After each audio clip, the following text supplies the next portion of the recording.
Anda kembali menyaksikan Apa Kabar Indonesia Malam. Kita lanjutkan diskusi kita. Saya mau langsung bertanya ke Bang Rifai. Menarik apa yang dikatakan oleh Prof. Gun-Gun yang menyebut ini perlu adanya kepastian, terus jangan makin rumit ya, dan butuh ada transparansi begitu. Tapi dengan pernyataan yang dilontarkan oleh tim kuasa hukum Pak Jokowi, bukannya makin membuat ini jadi berlibat? Oke, jadi pertama kami mendukung transparansinya dalam proses hukum yang sedang berlangsung, karena kami juga tidak hanya ingin sekedar kepastian hukum, tapi kepastian hukum juga bisa diikuti paling tidak oleh masyarakat. Nah, terkait apakah ada kepastian penyelesaian, menurut kami ada. Jadi pertama, untuk Mabes Polri sendiri kan sudah berhenti ya, sudah dinyatakan, sebenarnya bukan berhenti, jadi penyelidikan sudah tuntas dan tidak dapat dinaikkan ke tahap penyidikan. Kenapa? Karena dari alat bukti surat, saksi, maupun juga hasil lapor, keterangan ahli ya, menyatakan bahwa itu tidak palsu. Sehingga dianggap bukan tindak pidana. Karena itu secara mekanisme KUHP tidak bisa dinaikkan ke penyidikan. Nah, lalu bagaimana mencapai kepastiannya? Menurut kami mari kita sekarang konsentrasi yang di Polda. Ya. Karena di Polda pun juga bisa juga soal ijazah ini di challenge ya. Ya. Kami kan melaporkan ada tindak pidana pencemaran baik, ada tindak pidana fitnah. Nah, kalau misalnya nanti dalam proses persidangan bisa dibuktikan ternyata ijazah itu palsu, maka tindak pidana fitnah ini kan gugur dengan sendirinya, Mbak. Ya. Tapi manakala tidak bisa dibuktikan kepalsuannya atau bahkan semakin menguat keasliannya, maka akhirnya tindak pidana fitnah itu akan dinyatakan terbukti. Jadi menurut kami masih ada saluran lain, yaitu proses yang berlangsung di Polda. Karena itu kemarin kami mendorong pihak Polda untuk meningkatkan ini ke tahap penyidikan atau menghentikan sama sekali gitu ya, agar ada kepastian juga itu. Karena ini juga sudah 2 bulan berlangsung penyelidikannya. Sementara setelah naik ke penyidikan pun masih butuh waktu.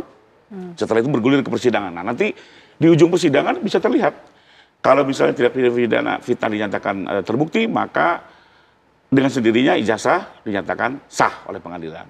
Demikian juga sebaliknya. Jadi menurut kami ruang itu ada, dan mari kita sekarang dorong untuk melihat proses yang sedang berjalan di sana. Termasuk misalnya teman-teman yang selama ini sedang melakukan pembelaan, kami menghargai itu, nanti ajukan saja dalam persidangan di proses yang kami laporkan di Polda Metro Jaya. Lebih kurang itu mungkin jalan terbaik ya untuk penyelesaian kasus ini agar tidak terus terlalu berlarut juga. Bergunjing terus di media juga menurut kami juga tidak sehat. Demikian. Pak Herman, silakan ditanggapi. Jadi gini, untuk penyelesaian kasus ini memang harus secara transparan dan terbuka. Oke. Saya setuju banget itu ya. Artinya memang Laprim umpamanya, ya terbukalah. Hasilnya bagaimana ya, melibatkan para pihak, hadir, melibatkan ahli ya kan, dibuka secara transparan. Nah, kalau itu benar-benar pihak Mabes Polri mau melakukan itu, sebagaimana kesiapan dari Kapolri yang sudah dia statement kan kemarin, dia bilang saya siap membuka ini dan setuju. Nah, itu saya aku jempol nih buat Mabes Polri. Kalau dia mau melakukan itu. Membuka gimana maksudnya? Membuka ulang pemeriksaan hasil labkrim itu secara transparan. Artinya dibuka benar, melibatkan para pihak, pelapor, terlapor, saksi, ahli, ya kan, dan instansi terkait. Bila perlu ada Komisi 3 DPR RI, ada pihak Kejaksaan Agung, ada semua terlibat di situ. Itu transparan kalau menurut saya. Artinya dengan melibatkan institusi-institusi yang ada, saya pikir itu akan menyelesaikan persoalan hukum. Sepanjang itu masih ada yang disembunyikan, tidak akan menyelesaikan persoalan hukum. Masalah Polda Metro Jaya tidak akan mungkin bisa menaikkan perkara ini sepanjang belum ada kepastian hukum dari putusan perdata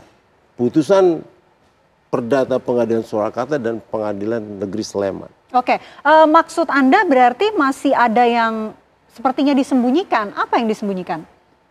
Ya, ini kan proses hukumnya belum selesai. Nah, hasil laprim itu kan belum selesai.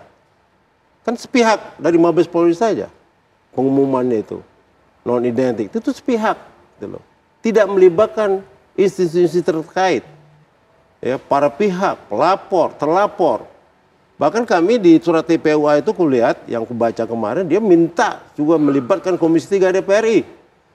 Institusi Kejaksaan Agung terlibat di situ dan ahli dilibatkan. Nah, artinya apa? Itu kalau benar-benar dilakukan oleh Mabes Polri itu akan selesai persoalan hukum. Itu. Ini harus selesai juga. Tidak akan mungkin kasus Polda Metro Jaya akan naik, sementara hasil laprim ini belum mempunyai kekuatan hukum tetap dari pengadilan. Ini palsu umpamanya kan, benar ijazahnya asli, tapi dibawa ke pengadilan. Non identik ini harus dibawa ke pengadilan, ya kan?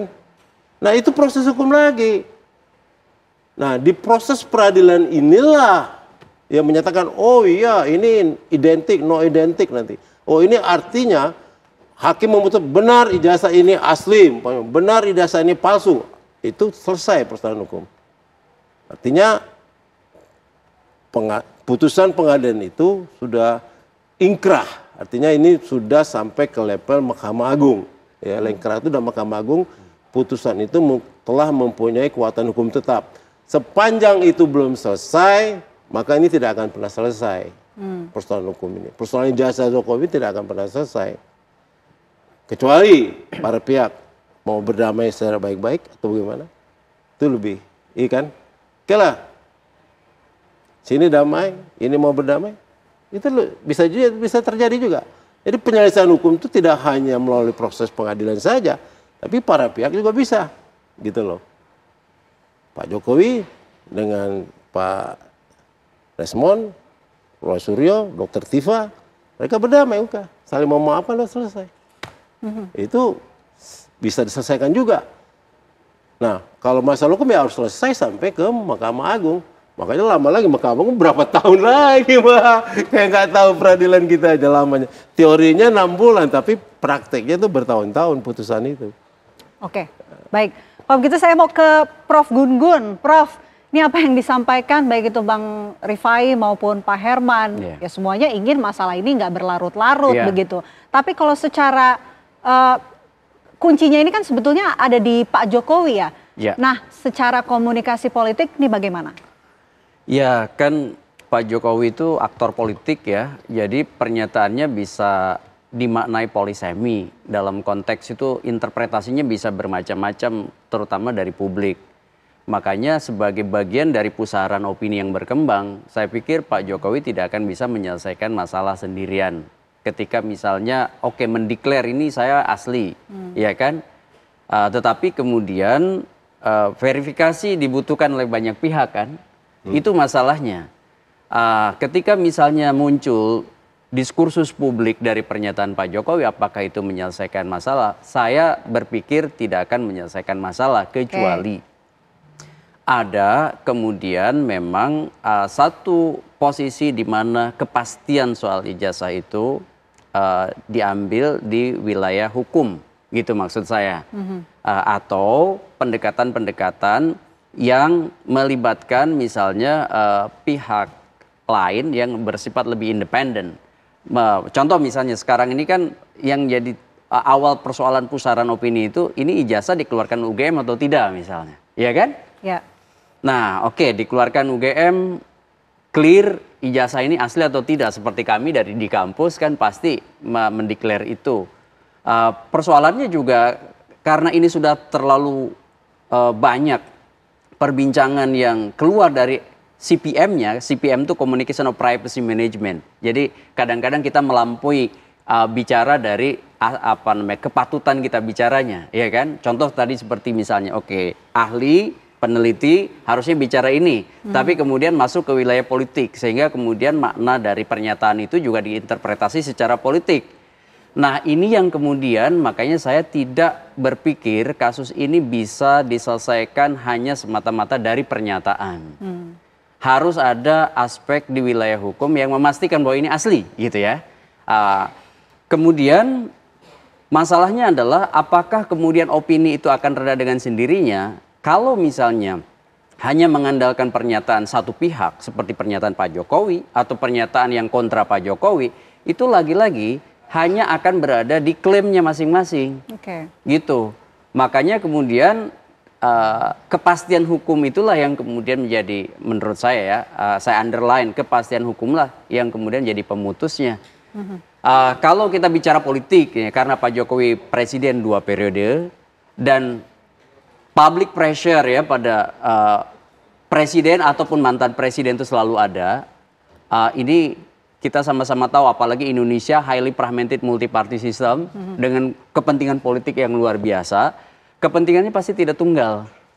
Ada yang ingin memang benar-benar mengetahui ya dari sisi hukum, ada yang memang ini menggorengnya menjadi isu politik. Nah, ini kan menjadi sebuah pemahaman umum bahwa ketika dua area ini berada di satu panggung, pasti kan tarik-menarik. Ya. Contoh ya, sekarang ada serangan pada Pak Jokowi. Kan tidak bisa dihindari, Pak Jokowi sebagai aktor politik, pasti opini yang dibangun sangat politis. Sementara hukum, ini juga melibatkan mantan orang yang berkuasa 2 periode, ya kan? Nah, juga pasti ada interpretasi apakah hukum ini bebas dari kepentingan politik ya yang ada di belakangnya. Makanya satu-satunya pemutus menurut saya para penegak hukum, baik itu Polri maupun di pengadilan, itu harus memiliki satu kepekaan bahwa ini isu sensitif secara politik. Makanya transparansi penegakan hukum itu harus dikedepankan tanpa kemudian ada sikap parsial. Kan harus imparsial dalam memutus sesuatu begitu.